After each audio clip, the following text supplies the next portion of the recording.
Bienvenidos a Enfoque de los Sábados. Como ya habían anunciado nuestros compañeros, se encuentra con nosotros el expresidente de la República, Francisco Sagasti. Debemos comentar, sin embargo, antes de iniciar la entrevista, estas proyecciones que el día de ayer ha franqueado el presidente del Banco Central de Reserva respecto a la situación económica de nuestro país. Ya se había ajustado la proyección de crecimiento a 1.1%. Y bueno, el día de ayer el señor Velarde nos ha dicho el PBI solo crecería 0,9% este año por efecto del clima, de las protestas sociales, pero hay que decirlo también por un tema de gestión. Siempre se puede hacer un poco más, pero esta no es una noticia alentadora para el Perú y pareciera que es un jalón de orejas a todos para darnos cuenta de que no podemos seguir enfrentados, sino que hay que empezar a priorizar qué es lo que tenemos que hacer para procurar mayor crecimiento, sin duda, pero sobre todo mayor desarrollo. Y el desarrollo es mucho más que el crecimiento, porque no se mide por puntos. El desarrollo tiene que ver con la lucha contra la pobreza, la mejora de la educación, ¿no? La estabilidad del sistema, la defensa del sistema democrático, entre otros aspectos. Dicho esto, y después de una semana bastante movida en la que hemos hablado, de censuras o probables censuras contra ministros, denuncias contra la Junta Nacional de Justicia y otros temas, vamos a empezar nuestra conversación con el expresidente Francisco Sagasti. Muy buenos días. Muchísimas gracias por acompañarnos esta mañana. Muy buenos días, Mávila, a usted y a todos los oyentes y televidentes de RPP. Bien, la última vez que usted ofreció una entrevista a un medio de comunicación fue precisamente aquí, a Enfoque de los Sábados. Esto fue el 8 de julio de este año, después de haber permanecido 6 meses fuera del país. Nos habló de un libro que ha vuelto a traer el día de hoy, Gobernar en tiempos de crisis. Y parece que la crisis se extiende indefinidamente. La pregunta es, ¿cuál es su primera lectura sobre lo que ha pasado y cómo siente usted que ha cambiado desde la última entrevista su diagnóstico sobre la situación en nuestro país? Bueno, creo que no ha cambiado mucho, creo que se ha reafirmado. Yo iría un poco más atrás.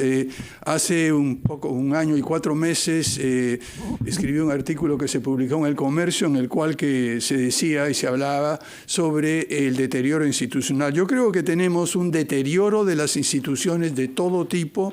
Tenemos a la democracia en peligro y tenemos por un lado una especie de autoritarismo caótico, que fue la frase que utilicé en la última entrevista aquí en RPP, por parte del Congreso, y realmente una actitud bastante débil, sin firmeza y bastante complaciente por parte del Ejecutivo, que no pone contrapeso a estas iniciativas del Congreso que amenazan definitivamente el orden democrático, la tranquilidad ciudadana. Particularicemos esas amenazas. ¿Cuál diría usted es la gran amenaza en este momento, si la fotografía la tomamos hoy? Bueno, yo creo que hay que ver los antecedentes, pero la fotografía de hoy día es el tema de la Junta Nacional de Justicia, que realmente ha generado un revuelo muy, muy grande, no solamente dentro de nuestro país, sino también una serie de observadores internacionales ven con preocupación este proceso sumario en 15 días que se quiere hacer a toda la Junta Nacional de Justicia,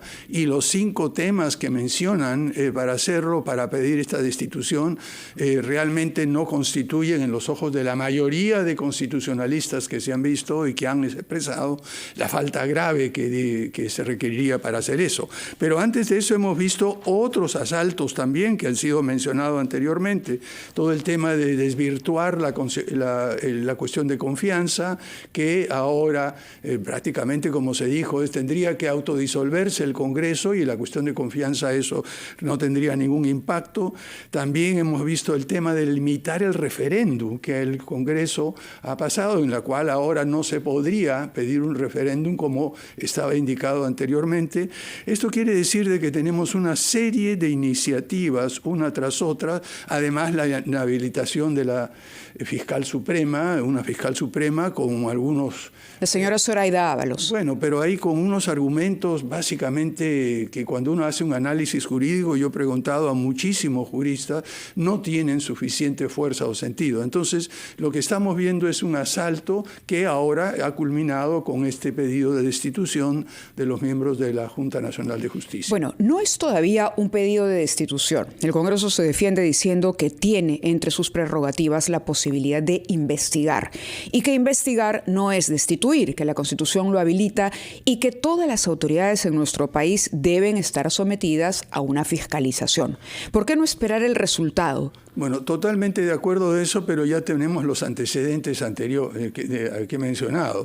O sea que aquí hay claramente una intencionalidad, y si uno ve las declaraciones públicas de algunos congresistas ya de antemano parecieran haber condenado.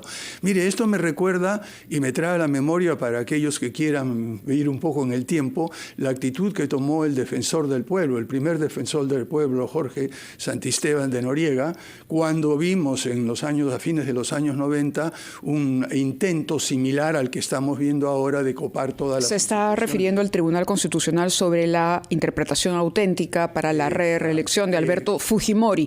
El Tribunal de Delia Reboredo... Exacto, pero lo que estamos viendo ahora es lo que ha sido obvio, arreglos para la designación del defensor del pueblo, el Tribunal Constitucional, etcétera, y por parte del Ejecutivo una respuesta relativamente débil, ¿no? Yo creo que ¿Relativamente débil o una falta de respuesta, diría usted? Porque prácticamente no hemos escuchado nada sobre el tema de la Junta Nacional de Justicia, es decir, se ha pronunciado hasta las Naciones Unidas, pero del Ejecutivo sobre un tema de agenda importante, polémico, sobre el que se está discutiendo, el Ejecutivo pareciera guardar un silencio, o porque no quiere intervenir o porque no sabe exactamente qué va a decir. ¿Por cuál de las dos posibilidades se inclinaría usted más? Y lo otro que quería preguntarle es, ¿cómo analiza estos pronunciamientos que también han recibido algunos comentarios negativos por parte de Naciones Unidas, que han sido considerados interferencias en la soberanía peruana para resolver sus problemas en el marco que delimita la Constitución? Bueno, mire, sobre este último punto, estamos en un mundo globalizado. Hemos firmado una serie de convenios, tenemos la Declaración Universal de los Derechos Humanos, somos miembros del Sistema Interamericano de Justicia, y uno puede esperar que sin interferir, sin realmente criticar directamente, porque eso no se ha hecho, uno puede obtener la opinión del ámbito internacional, de los expertos, de las instituciones que pueden y deben pronunciarse sobre estos temas. Pero esos son solamente dos. Lo que importa también ha sido el enorme número de pronunciamientos que tenemos de instituciones de la sociedad civil, de la Iglesia en nuestro propio país. No hay que olvidarnos de eso también. Y no hay que olvidarnos que estamos con un Congreso que a la vista de la ciudadanía no tiene una aprobación, por decirlo menos, mayoritaria. Ahora, por parte del Ejecutivo, a mí también me causa cierto desconcierto. Habiendo estado ejerciendo el puesto que ejercí, usted recuerda que en algunas oportunidades en que el Congreso trató de pasar algunas leyes, algunas normas similares, por ejemplo, en el campo de educación y en otros campos de la vida nacional, desde el Ejecutivo observamos esas leyes, emitimos nuestra opinión y tratamos de evitar este proceso de deterioro institucional. Yo esperaría que el Ejecutivo debería tomar una actitud similar en función de mantener la democracia, no solamente mantener las instituciones, sino iniciar un proceso de regeneración política, como lo llamé en ese artículo de hace año y medio, ¿no? Regeneración política es un término complejo que supone un reto mayor. Por ahora tenemos a un Ejecutivo y a un Congreso que parecieran estar dispuestos a quedarse hasta 2026. El proyecto de adelanto de elecciones se archivó, nadie toca el tema, nadie lo ha vuelto a resucitar, aún con la desaprobación que arrastran ambos poderes del Estado. Ni la presidenta ni el Congreso tienen el respaldo de la ciudadanía. ¿Qué opina o qué le respondería? Ya no digo a quienes son los críticos de nuestra pertenencia en el sistema interamericano de justicia, sino al ciudadano de a pie, que siente que de pronto esto no resulta tan útil. Casos como, por ejemplo, el haber admitido la demanda del ex líder del MRTA, el señor Polay, generan también anticuerpos entre la ciudadanía y el sistema interamericano de justicia. Y uno dice, caramba, ¿no?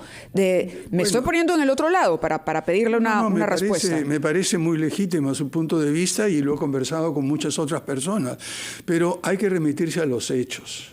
Hay que remitirse, no simplemente funcionar, y eso es lo que le diría al ciudadano de a pie, no simplemente emitan opinión o crean lo que salen en los memes o en las redes. Recordemos, el planteamiento sobre, en este caso del señor Polay, fue planteado por Javier Vallerriestra durante el segundo gobierno del presidente de Alan García. Fue admitido y fue endosado en cierta medida por el presidente del Tribunal Constitucional, Carlos Mesías. Entonces, y luego todo esto sigue un proceso que simplemente se le da trámite. Eso es todo lo que se hace. Y de ahí en adelante, como usted mencionó, por ejemplo, que en el Congreso dicen que están investigando recién a la Junta Nacional de Justicia, pues ni siquiera están haciendo eso en el caso de la Corte de la Interamericana, porque no ha llegado a la Corte, todavía está en la comisión, y este es como diría, la mesa de partes se ha recibido. Y de ahí en adelante han hecho un escándalo que no hacen cuando alguien mucho peor hace la Junta. Correcto, pero admitir a trámite de alguna manera es avalar, porque no todo lo que se admite a trámite, o es decir, uno presenta una demanda de esta naturaleza y todas se admiten. No, mire, un momentito. Esto, yo no soy un abogado, creo que usted sí, pero cuando uno admite trámite significa simplemente que las formalidades legales han sido cumplidas. Nada más. No se pronuncia nada sobre el fondo del asunto. Entonces estamos en una situación de que simplemente se ha cumplido con las formalidades de un proceso que inició el señor Vallerriestra y que avaló el señor Carlos Mesías, cuando era presidente del Tribunal Constitucional, en la actualidad es asesor de la SUNEDU. Entonces quienes tienen que responder son ellos. ¿Cómo debería terminar este trámite? Este trámite va a seguir y definitivamente cuando se evalúe la situación se va a rechazar, no tengo ninguna duda sobre eso. Ahora, me dicen que tenemos que ir a una pausa. Vamos a una pausa, son las 9:17 y continuamos conversando con el expresidente Francisco Sagasti. Hablemos también de desarrollo, presidente.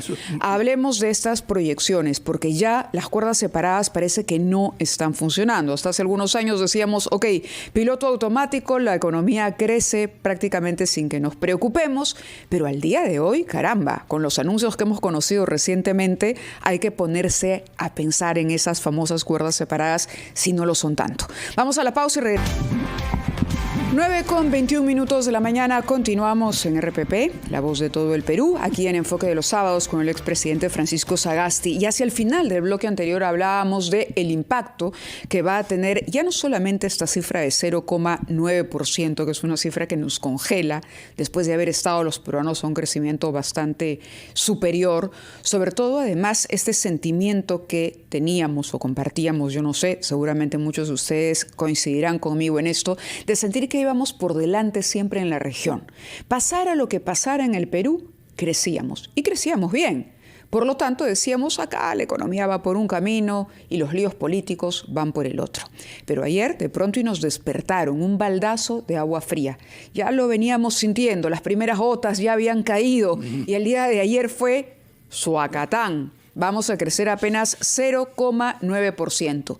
Y esto, señores, no es una cifra fría. Esto va a tener un impacto en la seguridad, en el desarrollo económico, en la confianza de los inversionistas, incluso en la educación y la salud. Todos los aspectos de la vida de nuestro país van a sufrir el golpe. Presidente Sagasti, ¿qué hacemos con esto? Bueno, este es un problema sumamente serio. Con seguridad ya sabemos lo que hay que hacer. ¿Qué hay que hacer, por favor? Precisemos. Planteamos en el gobierno de transición y emergencia, dejamos listo, después de 3 años de trabajo anterior, el plan Mariano Santos para la reforma de la Policía Nacional del Perú. Esto fue un trabajo sumamente intenso que tenía toda una serie de medidas por las cuales puede mejorarse la seguridad ciudadana, se puede evitar el crimen, etcétera. Por ejemplo, entre una de las medidas que se planteaban era consolidar y reforzar las escuelas de formación policial. Ahora creo que tenemos alrededor de 14 con distintos niveles de exigencia, y lo que se trataba era de realmente tener una fuerza. ¿Es necesaria una policía de orden y seguridad? Yo creo que sí. Bueno, la última propuesta me parece un poco descabellada, pero en fin, eso es otra historia. Pero volvamos al tema que usted mencionó, economía. Eso es absolutamente clave. Yo creo que, bueno, miren ustedes, cuando vino la pandemia, 2020, el Perú fue uno de los países que tuvo el peor desempeño económico, caímos en 12%. Sin embargo, durante el año 2021, el año en que durante 7 meses se tocó la presidencia, el Perú creció alrededor de 14.8%. Quiere decir que recuperamos el crecimiento rápidamente. Pero ya se veían venir, como usted dice, los nubarrones. Y la situación que estamos viendo en el ámbito político, también como usted ha mencionado, quita la confianza a los inversionistas peruanos y extranjeros. Y esto es absolutamente clave para el crecimiento económico. Sobre este tema puntual me gustaría conocer su opinión, la polémica en torno a Petroperú. No vamos a entrar a la materia de fondo, digamos, o al detalle del manejo de los hidrocarburos y qué sé yo, pero le pregunto, ¿el Perú o el Estado debería seguir siendo empresario? Más aún en una situación como la de la empresa estatal, que ha sido manejada y hemos visto cómo por cuoteo durante el gobierno del señor Castillo, donde se retiró prácticamente a todos los cuadros técnicos y se impuso a los amigos del gobierno. Bueno, el tema de Petroperú viene de muchos años. Ahí hay un problema serio. Se tomaron unas decisiones de inversión en un momento que se tenía ciertas expectativas. ¿Se refiere a la refinería? A la refinería, que es el monto de inversión. Luego llegó un momento en el cual ya se había comprometido tanto dinero que abandonarlo hubiera sido peor en algún momento, pero son decisiones equivocadas. Yo creo que no era necesario, más aún en un mundo que está tratando de salirse de los combustibles fósiles. Ese dinero invertido en energías renovables, por ejemplo, hubiera sido mucho más positivo para nuestro país. Si usted estuviera hoy a la cabeza del Ejecutivo, ¿accedería al nuevo rescate financiero que está pidiendo la empresa? Mira, no tengo los detalles, no le podría decir eso y nunca me pronuncio sobre nada como presidente o como ciudadano con lo que no tengo detalles. Pero sobre el rol del Estado empresario. Ya lo tiene la Constitución claramente planteado. Yo creo que es perfectamente posible en algunos campos específicos que el Estado participe activamente, pero ya hemos visto lo mal que se han manejado, por ejemplo, todas las empresas, las EPS proveedoras de agua potable, en un momento en el cual el agua es absolutamente fundamental. Y aquí vemos un tercer problema que usted ha mencionado confianza, pero el otro lado de la confianza es la corrupción. Y ahí vemos que habría que tener una lucha realmente frontal en todos los niveles, porque no es solamente al más alto nivel. Y el tema de educación, que es, o que usted mencionó al final de la lista de temas de desarrollo, me parece absolutamente clave. Y lo que estamos viendo es un retroceso sistemático en función de intereses puntuales de un grupo o de otro grupo, principalmente e inicialmente en la educación superior y luego con todo el magisterio. Y yo creo que esto es sumamente peligroso. Ahora mire usted un momentito y hay que mirar el resto del mundo para ver lo que nos podría pasar a nosotros. Con este tema de seguridad, con este tema de crisis económica, con el tema de corrupción, con el tema de educación, ¿qué sucedería si en el Perú este niño que se nos viene nos genera una inundación como la que acabamos de ver en Libia, en la cual ha habido decenas de miles de muertos? En Libia lo que sucedió fue que toda la lluvia del año vino en un día, lo que normalmente es una zona desértica. Yo me imagino si algo parecido sucediera en el norte del país. ¿Estamos preparados?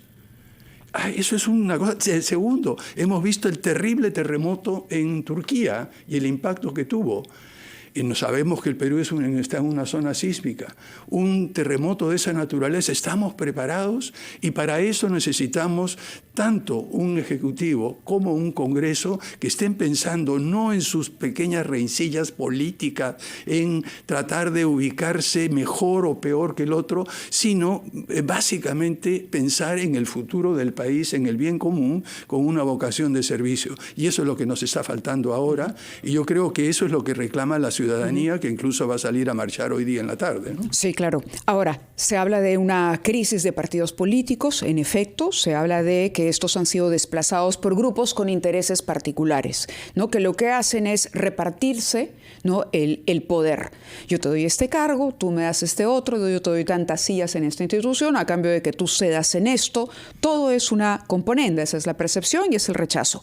¿Cómo hacer para reconstruir los partidos políticos? Y la pregunta de cajón, ¿usted va a ser candidato nuevamente? ¿O tiene alguna militancia política en este momento? Yo continúo siendo militante del Partido Morado, pero para contestar su pregunta, en primer lugar, directamente, ¿no? Yo he sido presidente de la República por sucesión constitucional y elegido congresista por el Partido Morado. Y lo que quiero decir tajantemente es que no voy a postular a ningún cargo que ya haya ejercido. Y esto es claro. Usted me conoce y creo que la ciudadanía me conoce. Yo no prometo lo que no puedo cumplir y cumplo lo que prometo. Eso quiere decir que no será candidato al Congreso ni candidato a la presidencia de la República. ¿Podría ser convocado en un futuro gabinete? No, yo creo que no. Yo lo que creo que la labor que puedo hacer y voy a hacer, he vuelto al ámbito académico, y la labor que voy a hacer en el futuro es una labor de pedagogía, de tratar de buscar concertación. Y si es que en algún momento tenemos la fortuna de tener un gobierno con una visión de futuro, con honestidad, capaz de unir las dos cuerdas que usted mencionaba, la política y la economía, y me pide colaboración, ayuda, tendré muchísimo gusto en hacerlo. Ajá, entonces dejamos esa puerta abierta. Así es, pero... Por ahora. Por ahora. Esa única puerta. Habría que esperar que suceda lo que le he mencionado. Bueno, pero caramba, hay que conservar la esperanza, ¿no es cierto? Hay que conservar la esperanza. O sea, en algún momento, como se dice, primero, deberíamos tocar fondo para empezar a revertir. Recuerde cuál fue el moto del gobierno de transición y emergencia: confianza y esperanza. Primero, devolvámosle la confianza a la ciudadanía y en ese proceso generemos esperanza. De acuerdo, yo le agradezco mucho que haya estado con nosotros esta mañana. Si usted quiere añadir algo antes de despedir el bloque. No, agradecer y simplemente desearle lo mejor a todas las personas que están en la marcha, que me parece, espero que sea pacífica, tranquila, como debe de ser, con todo mi apoyo, y no me verán a mí porque no quiero desvirtuar lo que es esta marcha ciudadana y se vaya a pensar de que Sagasti dijo una cosa y luego se quiere poner y sacar provecho de la marcha. Pero tienen todo mi apoyo. Pero ¿le preocupa que se diga eso? ¿Le preocupa que se diga? Bueno, yo creo que lo que no me preocupa a mí, lo que me preocupa es que desvirtúen la marcha y desvirtúen la voluntad ciudadana y la protesta ciudadana pacífica. De acuerdo. De acuerdo. Muchísimas gracias por haber estado con nosotros. Ha sido el expresidente de la República, Francisco Sagasti. Nosotros tenemos que ir a la pausa, 9:31. Esto es Enfoque de los Sábados en RPP.